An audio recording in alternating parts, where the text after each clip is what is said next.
नमस्कार दोस्तों, मैं अविनाश दास रेशनल कबीर यूट्यूब चैनल में आप सबका हार्दिक स्वागत करता हूं। साथियों, चैनल को सब्सक्राइब करें, लाइक करें और शेयर करके अपने साथियों तक ज़रूर भेजें, क्योंकि आप शेयर नहीं करेंगे दोस्तों तो मनुस्मृति के बारे में क्या क्या नियम कानून है हमारे लोग समझ नहीं पाएंगे। इसलिए मनुस्मृति के कानून को समझना जरूरी है, तभी भारतीय संविधान का महत्व समझ में आएगा। कहा है ना, हम लाए हैं तूफान से किश्ती निकाल के, इस देश को रखना मेरे बच्चों संभाल के। किस अंधेरे से बाबा साहेब निकाल करके मनुस्मृति के अंधकारपूर्ण कानून से निकाल करके आपको प्रकाशपूर्ण कानून दिया है, तभी समझ में आएगा जब मनुस्मृति को भी पढ़ लें। नहीं लगता है ऐसा ही रहा होगा पहले से, तो शेयर जरूर करें दोस्तों। आज मैं बताने जा रहा हूँ आपको मनुस्मृति के 9वें अध्याय से उस भाग को कि जिस व्यक्ति का बेटा ना हो, केवल बेटियां हो, तो क्या उसके धन का अधिकारी बेटी हैं? दोस्तों, बेटा के नहीं होने पर भी बेटी को धन का अधिकार नहीं दिया गया है, तो वो किसको दिया जाएगा? इसको मैं डिटेल से पढ़कर सुनाता हूँ और आप जो है इस पर ध्यान देंगे। थोड़ा प्रसंग अलग भी है। एकं वृषभमुद्धारं संहरेत् सा पूर्वजः ततोपरे ज्येष्ठा वृषास्तादूनानां स्वमातृतः। 123 नंबर श्लोक, 9वां अध्याय मनुस्मृति। पूर्वज पहली स्त्री से उत्पन्न बालक अपने हिस्से में एक बैल अधिक ले, इसके बाद शेष भाई अपने माताओं के छोटाई बड़ाई के अनुसार अपना अपना हिस्सा ले। यानी भाइयों को भी बराबर हिस्सा नहीं देना है। पहले कल वाला स्ट्रीम में बताया था कि बड़े भाई का हिस्सा ज़्यादा है, मझले भाई का उससे कम है, और अनेक अनेक स्त्रियों से उत्पन्न होने वाली संतानों के उसी हिसाब से हिस्सा बताया है दोस्तों। ज्येष्ठस्तु जातो ज्येष्ठायाम हर वे वृष बड़ो ससा ततः स्वात् मृतातः शेषा भजेन्निति धारणा। यहाँ पर यदि ज्येष्ठ स्त्री से ज्येष्ठ पुत्र हो तो वह अपने हिस्से से 15 गौ और 1 बैल ले। अब आजकल गौ और बैल को लेकर के क्या करेंगे? वैसे सड़क में आवारा छोड़ना पड़ता है दोस्तों। उस जमाने में गाय और बैल ही मनुष्य की संपत्ति होती थी, मुख्य संपत्ति। तो यहाँ कहा है गौ और बैल 1 ले, इसके बाद अन्य भाई अपने अपने माता की ज्येष्ठता के अनुसार धन का विभाग करें। माता की ज्येष्ठता का भी जो है यहाँ महत्व है। और मैं पिछले स्ट्रीम में बताया था कि अपने से छोटी जाति की जो महिला जो बड़ी जाति में विवाह करके आई है, उसके बच्चों के लिए हकदारी कम बताया गया है हिस्से में। और बराबरी की जाति के लिए जो है, अगर सभी पत्नियां बराबरी जाति के हैं तो कोई बात नहीं है।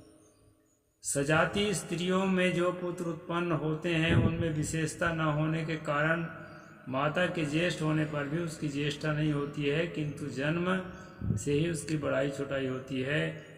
जन्म से जो बड़ा है उसको बड़े हिसाब से हिस्सा देना है, जन्म से जो छोटा है उसको छोटे हिसाब से हिस्सा देना है। सो जन्म ज्येष्ठेन चावान सुब्रह्मांड वस्वपी स्वयंस्तम यम्याश्चैव गर्भेषु जन्म ज्येष्ठा स्मृता। अगर जुड़वा बच्चा पैदा होते हैं तो उसमें जो पहले जन्म लेता है उसको जो है बड़े भाई के हिसाब से हिस्सा देना है। अब आगे आज के प्रसंग की बात मैं बताता हूँ दोस्तों। अपुत्रो नेन विधिना सुतां कुर्वीत पुत्रिकां यदपत्यं भवेद्दास्यं तन्मम स्वाध्वा स्वधाकरम् अभ्रातकां प्रदस्यामि तुभ्यं कन्यामलकृताम् अस्याम यो जायते पुत्र समे पुत्रो भवेदिति। जिसका बेटा नहीं है उसको पुत्रिका नाम के कर्मकांड करना पड़ता है। बेटी है तो बेटी को धन न दे करके पुत्रिका कर्मकांड करके और जो है पुरुष को ही धन देना है, नारी को धन नहीं देना है। बेटा नहीं है तो भी तो पुत्रिका कैसे करते हैं दोस्तों? यहाँ कहा है पुत्रहीन मनुष्य अपनी कन्या को इस प्रकार से पुत्रिका करे कि इस कन्या से जो पुत्र होगा वह मेरा श्राद्ध करेगा। श्राद्ध के लिए जो है वारिसदार बनवाता है और संपत्ति का वारिसदार भी वही बनेगा जो श्राद्ध का। यहाँ श्राद्ध से संबंध है जो पितर कर्म करते हैं मरने के बाद। पितर कर्म करने वाला ही असली संतान माना जाता है मनुस्मृति के अनुसार और उसी को जो है संपत्ति में हक है। यहाँ पर बताया है वही मेरा श्राद्ध करेगा। मैं आभूषणों से युक्त भ्रातहीन इस कन्या को तुम्हें दे रहा हूँ, इससे जो पुत्र होगा वह मेरे पुत्र के सदृश होगा। यानी बेटी का विवाह करते समय दामाद को यह कह रहा है कि मैं आभूषण से युक्त भ्रातहीन, भ्रातहीन का मतलब जिसका भाई कोई नहीं है, ऐसे कन्या मैं तुम्हें कन्यादान कर रहा हूँ। क्योंकि मनुस्मृति में विवाह को कन्यादान कहा जाता है दोस्तों। और जो है इससे जो बेटा पैदा होगा वो मेरा बेटा होगा। यानी नाना नाती जो है नाती को अपना बेटा बना के उसको संपत्ति दे सकता है, लेकिन बेटी को मनु के हिसाब से नहीं दे सकता। क्योंकि बेटी का हक, महिला जाति का हक संपत्ति में नहीं है।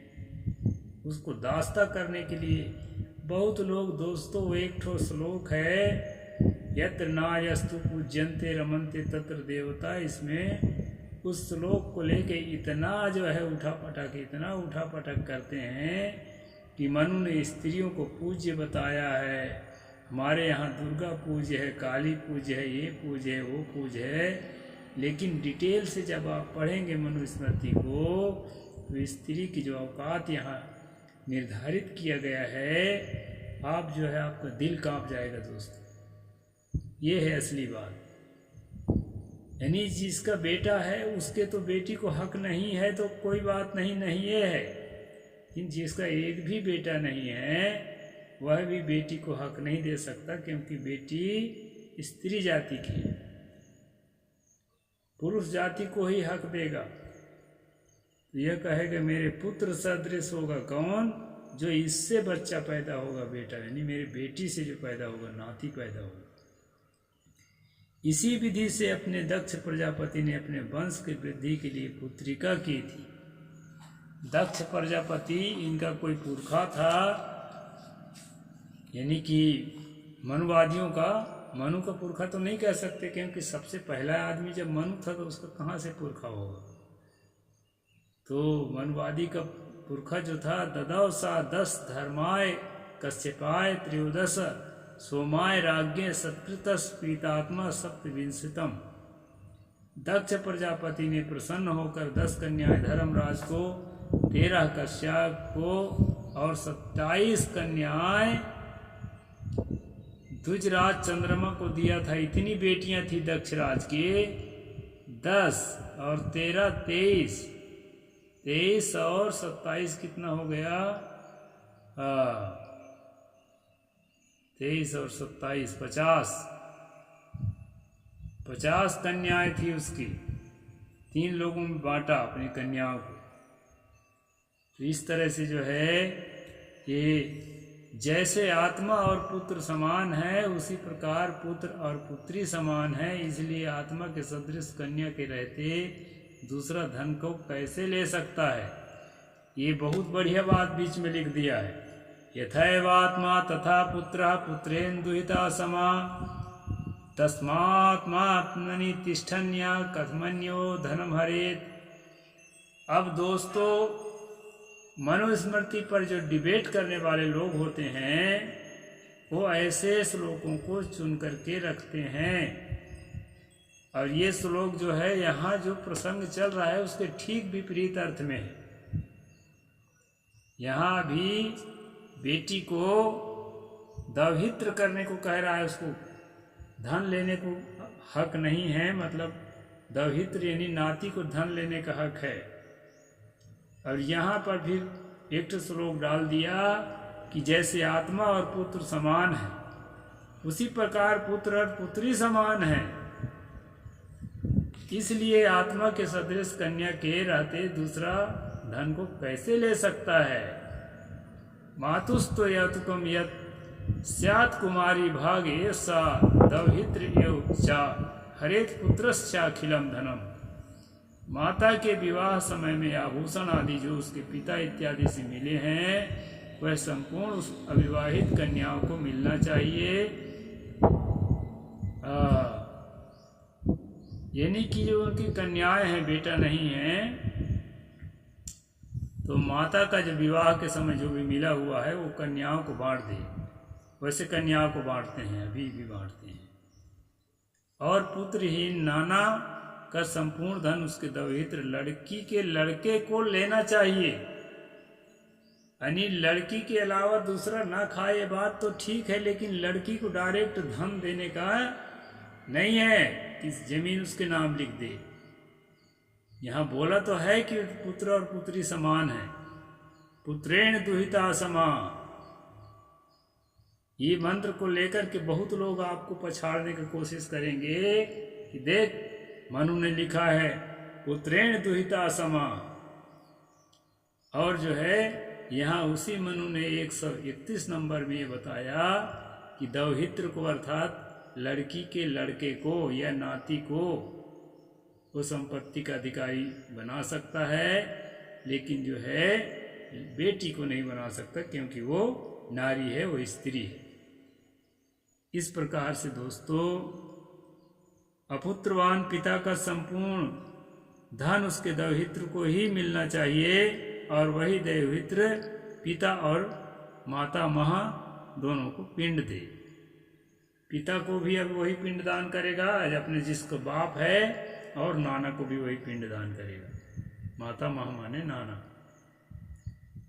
पौत्र दौहित्रे त्रिलोको ना विशेषता धर्मतः तरियो हरि माता पितरो संभूतो तस्य देवता। संसार में पौत्र और दौहित्र में धर्मतः कोई विशेषता नहीं है, क्योंकि उन दोनों के माता पिता एक ही शरीर से उत्पन्न हुए हैं। यानी कि नाती और पोता इसको कहते हैं। नाती पोता का मतलब है, वैसे तो उत्तर भारत में और मध्य भारत में नाती ही कहा जाता है। जैसे कि तुलसी गोसाई ने अपने रामायण में लिखा है कि उत्तम कुल पुलस्त कर नाती। तो ये नाती का मतलब वहाँ पर शिव विरंच पूजे बहुभांति। यहाँ पर जो नाती कहा है वो पुत्र के बेटा को कहा है। कुछ इलाकों में नाती कहते हैं केवल बेटी के बेटा को, लेकिन दोस्तों कुछ इलाके में उत्तर भारत और मध्य भारत में दोनों को नाती ही कहा जाता है। यहाँ तक कि गुजरात महाराष्ट्र में भी, जहाँ मैं जैसे घूमता हूँ जो देखता हूँ उसके आधार पर मैं बताया, तो उत्तर भारत के कुछ इलाकों में बेटा के बेटे को पोता कहते हैं, उसको नाती नहीं कहते। लेकिन अधिकतम इलाके में दोनों को नाती ही कहते हैं। तो इसमें पौत्र और दौहित्र, बेटी के पुत्र को दौहित्र और बेटा के पुत्र को पौत्र, इस तरह से दोनों में अंतर बताया है। और ये कहा एक ही माता पिता से उत्पन्न होने के कारण उन दोनों का हक एक समान होना चाहिए। पुत्रिका करने के बाद पुत्रिका आयाम कृतिका तो यद पुत्रो जायते समस्त तत्र विभाग स्यात् ज्येष्ठता नास्ति ही स्त्रिया। पुत्रिका कर लेने के बाद यदि पुत्र का जन्म हो तो दोनों को धन का विभाजन समान करना चाहिए। कन्या की ज्येष्ठता नहीं होती है। कन्या अगर पैदा हो गई उधर पहले तो उसको भी हक नहीं है। नहीं, जैसे नाती की जगह नातनी पैदा हो गए तो उसको भी जो है हक नहीं है। इसके बाद जो पुत्र होगा उसको हक होगा। ऐसे पुत्री का कर्म है दोस्तों। यदि दैवात पुत्रिका बिना पुत्र के ही मर जाए तो उस अवस्था में बिना विचार किए हुए वह धन जिसकी पुत्री का अधिकारी थी उसका पति ले ले, यानी वो दामाद ले सकता है। ऐसी स्थिति में यदि नाती नहीं पैदा हुआ है और लड़की मर जाती है तो वह दामाद जो है उस संपत्ति को ले सकता है। माता महापुत्रिका करे या ना करे, यदि उसकी कन्या को समान जाति पति से उत्पन्न पुत्र हो तो उस पुत्र को माता महा पौत्रवान होगा और वही माता महा का पिंडदान करके धन का भागी होगा। जो पिंडदान करेगा वही धन का भागी होगा। और यहाँ जो है नाना का संपत्ति लेने के नाती को हक है यदि वो समान जाति से विवाह न हो तो भी। इस प्रकार से जो है दोस्तों यहाँ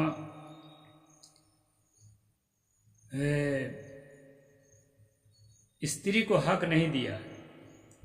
संपत्ति लेने का हक उसको बिल्कुल भी नहीं है। भले जिसके बेटा नहीं है तो उसके अगली पीढ़ी को यानी नाना के धन को नाती ले ले, लेकिन बेटी न लेने पाए। स्त्री को धन लेने का कोई हक नहीं है। और यहाँ जो पुत्रेण दुहिता समा एक लाइन लिख दिया है, इसको लेकर के हमारे विपक्षी जो है धावा बोलते हैं। साहेब बंदगी, जय जोहार, जय भीम, जय भारत।